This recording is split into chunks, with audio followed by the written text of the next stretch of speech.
Au menu du jour, Dana White s'est exprimé sur de nombreux sujets, on reviendra forcément là-dessus. Ilia Topuria se verrait bien faire ce que de nombreux combattants n'ont pas réussi, à savoir mettre KO Max Holloway. Et puis comme à chaque émission, on fera le tour de toute l'actualité des derniers jours. Nous sommes le jeudi 22 août 2024, c'est le moment MMA, soyez tous les bienvenus.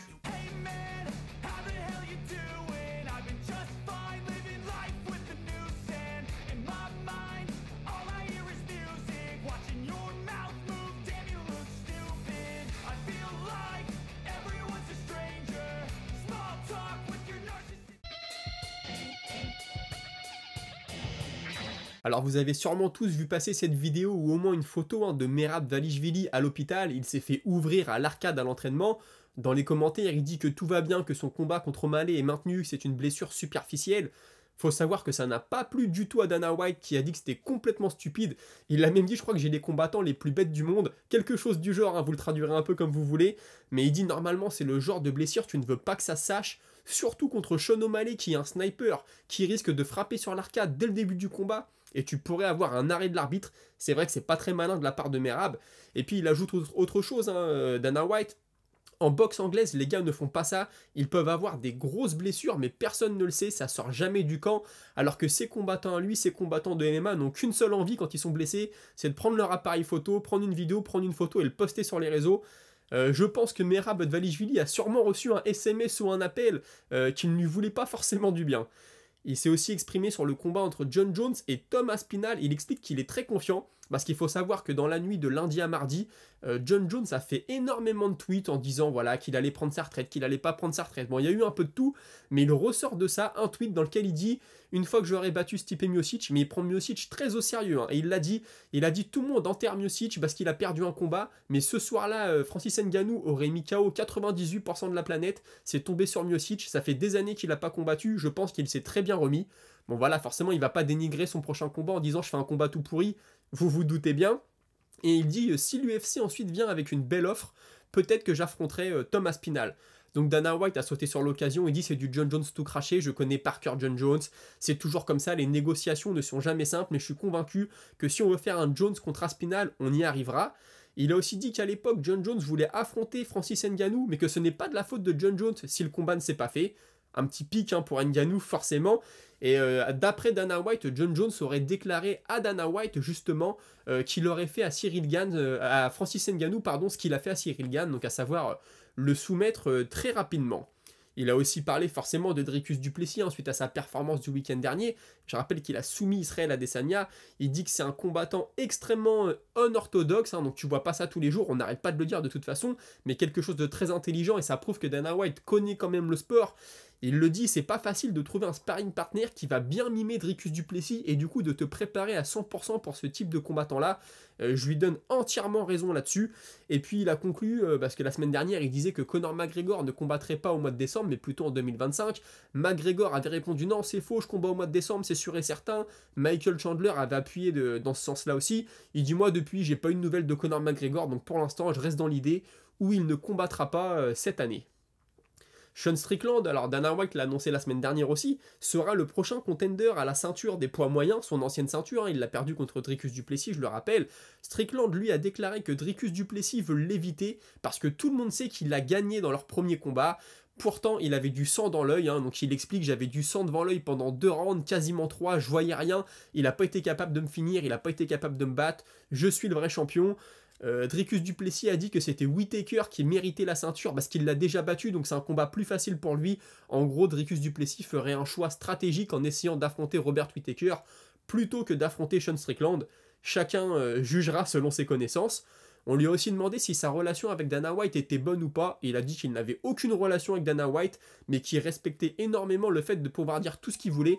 Dana White respecte énormément la liberté d'expression de ses combattants, et il le remercie pour ça. Et il a fait une comparaison entre Dana White et Elon Musk en disant Dana White c'est un peu le Elon Musk du sport.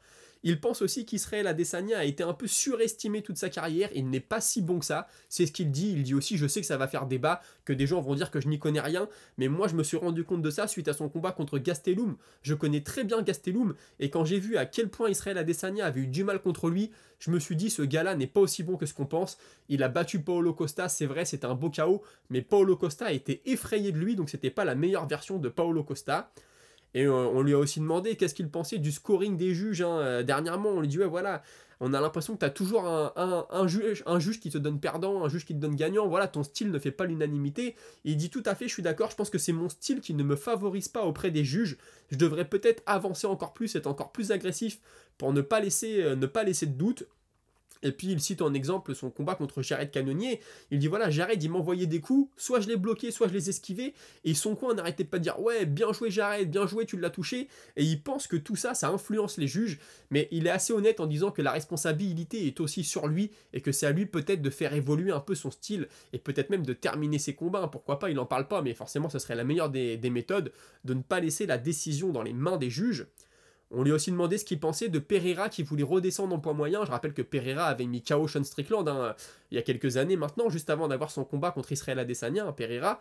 Et les deux sont très amis depuis, on les a vus se parer plusieurs fois ensemble, on sait qu'ils ont de très bonnes relations.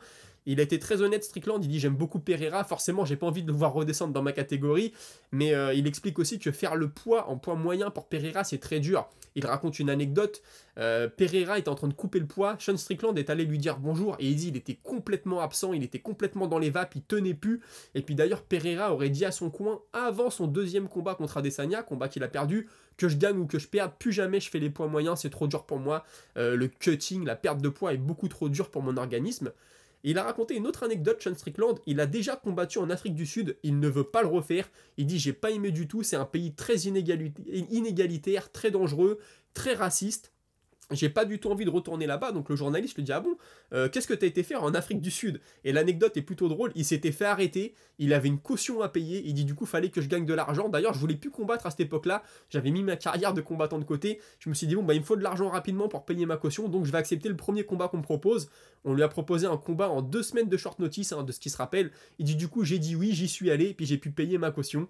Anecdote qui m'a plutôt fait sourire, et puis il a conclu en répétant son amour du combat, il adore ça, il dit c'est pire qu'une drogue, c'est très addictif, ça te fait vraiment planer, et non seulement j'aime le combat, j'aime le 5e round quand tu repars alors que t'as du sang partout, tu sais pas si t'es en train de gagner, en train de perdre, t'as mal partout, c'est quelque chose que j'adore, et j'aime aussi tout ce qui va autour, l'animosité, le fait de rendre les choses un peu personnelles, etc. C'est quelque chose que j'adore. Ilia Topuria va affronter Max Holloway, on le sait, il va défendre sa ceinture contre l'ancien champion.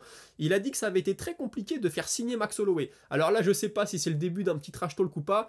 Peut-être que les négociations du côté d'Holloway, il a peut-être demandé plus d'argent, etc. Mais Dana White a toujours dit que ce n'est jamais compliqué de demander à Max Holloway d'affronter quelqu'un. Donc je ne sais pas. Il a aussi confié que le combat à la base devait avoir lieu à la Sphère, mais que ça ne s'est pas fait. Finalement, ce sera à Abu Dhabi, ce qui n'est pas plus mal, parce que lui, il s'entraîne en Espagne, sa famille vit en Espagne. Voilà, il a beaucoup de fans là-bas, donc le décalage horaire est pas énorme entre l'Espagne et Abu Dhabi, il y a peut-être 1 heure ou 2, mais en tout cas il dit que ce sera en prime time en Espagne, donc c'est génial pour moi. Il a aussi parlé de son petit frère qui a été signé à l'UFC, alors forcément ils disent ce que disent tous les mecs, mon petit frère est peut-être, je pense même meilleur que moi, il va pas dire mon frère va faire une carrière très moyenne à l'UFC, forcément. Il voulait le faire combattre sur la carte de Paris. L'UFC lui a répondu que la carte était déjà pleine, donc c'était pas possible. Ensuite, il a demandé à l'avoir sur la même carte que lui, à Abu Dhabi. L'UFC, encore une fois, n'a pas été très chaud pour ça. Ils lui ont dit, écoute, on a déjà fait combattre des frères sur la même carte, ça s'est jamais vraiment très bien passé, donc on va pas le faire cette fois-ci. Donc il pense que son frère va combattre un peu plus tard dans l'année. Concernant son combat contre Max Holloway, la BMF ne sera pas en jeu. Je rappelle que Max Holloway, même s'il n'est plus champion des poids plumes, il est champion BMF, il a mis KO Justin Gaethje il y a quelques mois. Sa motivation principale, c'est de mettre KO Max Holloway. Il dit personne n'y arrive. Moi, je suis sûr que je peux y arriver. Je suis meilleur que lui partout. On pourrait faire un combat de boxe, un combat de kickboxing, un combat de MMA. On pourrait même jouer aux échecs. Je suis meilleur que lui. D'ailleurs, si Max Holloway pointe le centre de la cage pour aller à la bagarre avec moi, je vais tout de suite le mettre KO. C'est peut-être plutôt moi qui vais pointer le centre de la cage parce que c'est un style qui m'avantagerait. Et puis concernant la suite de sa carrière, il dit peu importe qui sera le prochain. Avant, quand j'étais contender, je voulais monter dans le classement, donc j'appelais des gars qui me rapprochaient de la ceinture. Maintenant, c'est totalement différent, je suis le champion. J'aime bien l'attitude de Diego Lopez. S'il pouvait battre Brian Ortega et que ce soit le prochain contender, pourquoi pas. Sinon, un combat contre Sean O'Malley, ce serait énorme. Mais Sean O'Malley a dit, si je bats Merab Dvalishvili, je vais peut-être monter. Et il dit le si, ça veut dire qu'il n'est pas confiant et c'est pas un bon signe pour lui. Il explique aussi qu'il aurait pu monter chez les poids légers tout de suite après le combat contre Volkanovski, mais qu'il ne l'a pas fait. Si l'UFC lui propose, suite à sa victoire sur Max Holloway, parce que lui est convaincu de gagner, il dit pourquoi pas, de toute façon, moi je ferai ce que veut l'UFC, s'il faut que je défende ma ceinture, je la défends. Si c'est Holloway qui monte, c'est Holloway qui monte, peu importe. Moi, dans tous les cas, je serai un bon employé et je ferai ce que me dit l'UFC. Pour en revenir rapidement à la blessure de Merab Dvalishvili, Sean O'Malley lui a mis un tweet en lui disant « Ouais, espèce de sale petit rat, tu ferais mieux de ne pas te retirer de notre combat. » Et Merab lui a répondu « Ouais, calme-toi, tout va bien, c'est juste une petite blessure, rien de grave. Je me suis jamais retiré d'un combat et je ne le ferai jamais, je viens pour toi, meilleur que jamais. » D'ailleurs, Dana White a dit hein, si Sean O'Malley ou Merab Dvalishvili ou n'importe quel combattant de la carte principale, mais surtout les combats qui ont l'affiche, venait à se retirer, c'est terrible pour la production à la sphère. Je pense qu'ils ont dû prévoir des projections, des extraits de combat, ils ont dû tout calibrer sur les écrans géants, et si l'un d'eux devait se retirer et qu'il y avait un autre combattant qui venait remplacer, il a dit que ce serait vraiment catastrophique, donc je pense que là il aura bien mis la pression comme il faut. Sinon, suite à sa victoire du week-end dernier, Dan Hooker, ça y est, entre dans le top 5. C'est énorme pour lui. Moi-même, j'étais le premier à dire, je pense que c'est la fin de Dan Hooker, je le vois pas rentrer dans le top 5, etc. Je dis pas qu'il va y rester longtemps, mais c'est quand même très beau pour lui. C'est une très belle histoire. D'ailleurs, on en reparlera dans la Minute Auditeur, mais vous êtes nombreux à me dire peut-être que BSD va lui mettre la main dessus. C'est fort possible, ça sera un combat très sanglant. On a Robert Whittaker qui est aussi revenu sur l'événement du week-end dernier en parlant de Dricus du Plessis. Hein. Dricus du Plessis, il l'a déjà battu d'ailleurs, par KO. Il dit Dricus du Plessis, c'est le genre de mec qui te saute dessus et qui t'envoie des coups de poing comme si tu lui avais volé quelque chose. Et pourtant, ça marche. Hein. C'est toujours le style de Dricus du Plessis. Et Joe Rogan, concernant un possible combat en 205, donc dans la catégorie actuelle de Pereira, les lourds légers, il dit si Dricus du Plessis monte en 205 et bat Alex Pereira, oh mon dieu, je vais directement même sur la lune pour commenter ce combat, je veux voir ce combat, c'est fou. Moi, c'est pas forcément le combat que je veux voir, très honnêtement. Après, Joe Rogan, comme je le dis, c'est peut-être son côté un peu américain qui adore vendre, survendre les choses, surjouer les choses. Mais moi, je pense qu'il y a d'autres combats à faire avant de voir un Pereira contre Dricus du Plessis. Oui, c'est ça. D'ailleurs, concernant Pereira, vous le savez, il va affronter Khalil Rountree. Ça fait pas l'unanimité auprès des fans. Rountree a dit, dans ma carrière, je n'ai jamais shooté un seul takedown, je n'ai jamais envoyé un seul takedown, et ça ne fait pas partie de mes plans. Donc on peut s'attendre à une belle guerre de striking entre les deux, et franchement, je dis pas non à ça, je l'ai dit dans les précédents épisodes. Je pense pas que Khalil Rountree était le mec qui méritait le plus, mais dans la cage, ça peut vraiment donner quelque chose de très joli à voir. Dans les derniers épisodes, toujours, je vous parlais d'Ariel Helwani qui a arrêté The MMA Hour. Donc voilà, je vous dis, je savais pas ce que ça va donner. Il a dit qu'il allait revenir avec autre chose. On le sait, il a fait un partenariat avec Yahoo Sport. Alors là, Yahoo Sport, ça va décoller. Jusqu'à maintenant, j'aimais pas du tout ce média-là. Je trouve qu'il te relayait des informations qui dataient d'il y a une semaine. Ils ont ce côté que moi, j'aime pas du tout de survendre les choses. Ils prennent un mot, une phrase dans une interview et puis ils te la sortent du contexte. J'aime pas du tout ça. Je sais que ça marche, je sais que ça fait des clics, ça fait des vues. Mais bon, voilà, j'aime pas du tout ça. Mais maintenant, ils ont signé avec Ariel Helwani, donc ça va peut-être changer. Ils commencent leur show, le The Ariel Helwani Show Live. Ça va commencer le 13 septembre, donc à l'occasion de l'événement à la Sphère. Il y aura aussi de la boxe anglaise avec Canelo qui va combattre. C'est un média qui va parler de boxe, de MMA, mais aussi de lutte, de pro wrestling. Donc la pro wrestling, pour moi, c'est le catch. Si je dis pas de bêtises, vous me reprendrez, mais je pense que c'est le catch. Et donc, il retourne Ariel Helwani dans des nouveaux studios à New York. Il y aura toujours des invités qui vont venir en live. Il va les interviewer, etc. Ce sera plusieurs fois la semaine. Apparemment, il y aura encore plus de contenu qu'avant. Ça va être sur sa propre YouTube channel, sa chaîne YouTube, pardon. Et puis, il prend aussi des mecs qui bossaient avec lui avant. Donc, il a toute son équipe autour de lui. Donc, je pense que ça va ressembler à son show. Peut-être un peu amélioré, peut-être avec plus de moyens, je suppose. Des nouvelles de Ben Roswell, ancien combattant UFC. Ensuite, il a été combattre dans la ligue de Jorge Masvidal du MMA à main nue. Vous savez, lui, il a son académie de MMA. Je savais pas du tout, pour être honnête avec vous. Je l'avais peut-être vu passer, mais je l'avais pas retenu. Et je pense que les affaires se portent bien pour lui parce qu'il fait agrandir. Là, il a montré un grand bâtiment. Je vous mets la photo, on voit que d'extérieur. Voilà, son académie va déménager. Donc tant mieux, hein, un ancien du MMA, vraiment là, un pur vétéran. Quand on l'a vu partir faire du MMA à main nue, on aurait pu se dire attention, le mec a plus de sous, il est ruiné, il va chercher quelques dollars là où il peut. Bon, si son MMA Sport, son académie de MMA, pardon, se porte bien, je pense que c'est une très bonne nouvelle pour lui. On a Henri Cerudo aussi qui n'a pas exclu un retour à la compétition, mais un retour en 125, hein. Donc vraiment chez les flyweight. Pourquoi pas, je pense que ça serait dur pour lui de couper le poids, mais il pense lui que s'il est vraiment sérieux, qu'il prend la chose très au sérieux, qu'il fait tout ce qu'il faut faire, il peut le faire.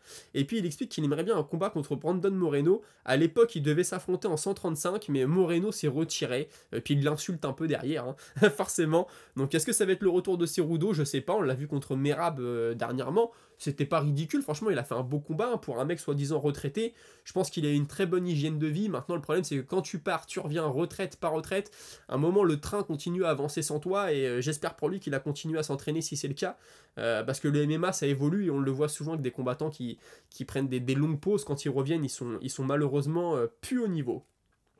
Et puis enfin, Taylor Lapillus sera sur la carte de l'UFC Paris, il va affronter Lima. Alors pour moi, c'était déjà fait, Taylor était déjà sur la carte, apparemment non. J'ai vu RMC Sport qui a officialisé ça hier sur ses réseaux. Donc Lapillus contre Lima, souhaitons-lui le meilleur. Écoutez, on a fait le tour de l'actualité pour aujourd'hui. Je pense qu'on refera un épisode demain en parlant un peu plus de l'événement du week-end. Il y a les conférences de presse qui sont en train de se passer, etc. Et puis tout de suite, hein, pensez à vous abonner, à liker, etc. Et on passe à la minute auditeur. Je commence avec Marcel et Monique qui me dit: pour reparler du style de DDP, quel plaisir quand même de voir que ce sport n'est pas normé, des ovnis existent et il n'y a pas une raison ou une façon de faire. Là, je suis totalement d'accord avec toi. Tu peux arriver, révolutionner le truc, entre guillemets, et quand même gagner. C'est ça la beauté du sport en général, mais surtout des sports de combat. T'as des gars qui arrivent, qui font des trucs, on comprend pas trop ce qu'ils font, et pourtant ça marche. C'est un sport de combat, ça reste quand même de la bagarre. Hein. Faut mettre des coups de poing, faut mettre des coups de pied, faut pas en prendre.